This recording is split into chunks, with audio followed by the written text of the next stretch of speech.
you are working on legislation or helping legislators, fight for those people who are really the true victims today, survivors, things that have happened, and you're trying to prevent terrible things from happening. Correct. Do you want to talk about that? Yeah, so we elect people to represent our interests in their congressional or Senate offices, whether it's on the local level or federal level, and often what you hear is public safety issues or the government's role in protecting the populace, which they serve, and I have heard politicians talk about their focus in that, but sometimes their words fall short of what their actions actually express. And so something I've been working on here in South Carolina specific to us is the passage of a standalone felony strangulation law. And people say, well, why would we need that? Don't we have laws that effectively address that? No, we don't. Quite frankly, the laws we have here in South Carolina do not effectively address that specific issue.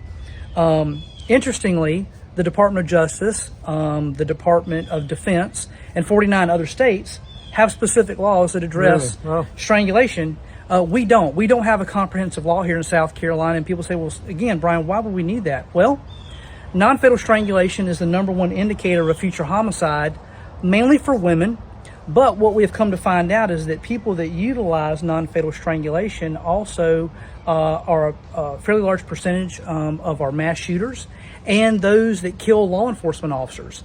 And so the idea is that is to correct this issue in South Carolina, to create a statute that is standalone felony that would allow us to intervene earlier in a situation to hold these offenders accountable, to get victims and survivors the triage that they need through the medical system and the criminal justice system to prevent these homicides. And it's my belief and the belief of many others that if we were to pass this statute in South Carolina, it would be the most significant bill in at least a decade, if not 2 decades, that would have a dramatic and immediate impact on the amount of homicides that we have here in South Carolina. Man, wow.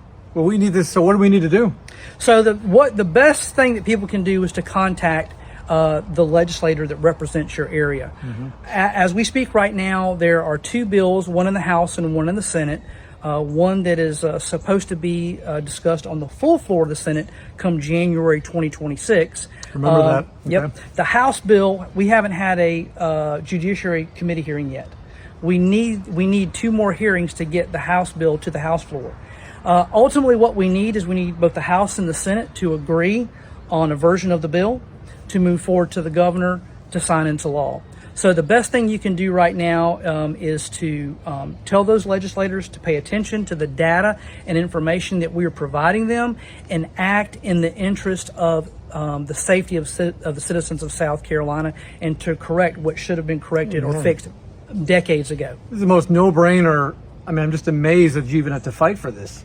Yeah, and that's what's troubling is everyone that I talk to in my capacities, both as a law enforcement officer before I retired and since I've retired, when we express the information that we have, everybody's like, why hasn't this been done sooner? And no one can really answer that question. And quite frankly, our legislators can't answer that question either. But the fact remains, they're the ones that have to get the ball rolling. We can only do so much. And the best thing we can do is to, again, give them information to express our interest in having this fixed. And then when it's not fixed, ask them why it's not. Amen. Absolutely. What's the name of the bill so people can be following? So Senate Bill S-455 is the Senate bill. S-455. And the House bill is H-3522. Okay. And those are both called the Strangulation Bill. And those are available online if you do go to the legislative webpage for South Carolina, punch in those bills for this legislative session, because they're different numbers under other past legislative sessions. You won't find it. scstatehouse.gov, by the way. Make sure you put that in. Yeah. But if you punch those bills in, or probably if you go online and just type in Strangulation Bill for South Carolina 2025, 2026, you'll find some PDF version of that bill. We're asking for some amendments. There were some things put in there by our legislators that we don't particularly agree with and isn't what we offered to them. So there's some amendments that need to be made, we believe. But yeah, that's the way to get information. And of course, people can connect with me as well. Yeah, on that, how can people reach out to you on this? Well, Easiest way. yeah, there's multiple ways. So I have a Facebook page called Strangulation Law for SC.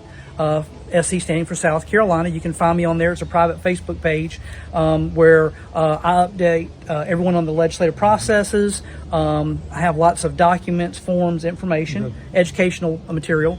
They can also find me on my business Facebook page, Clearview Justice Training.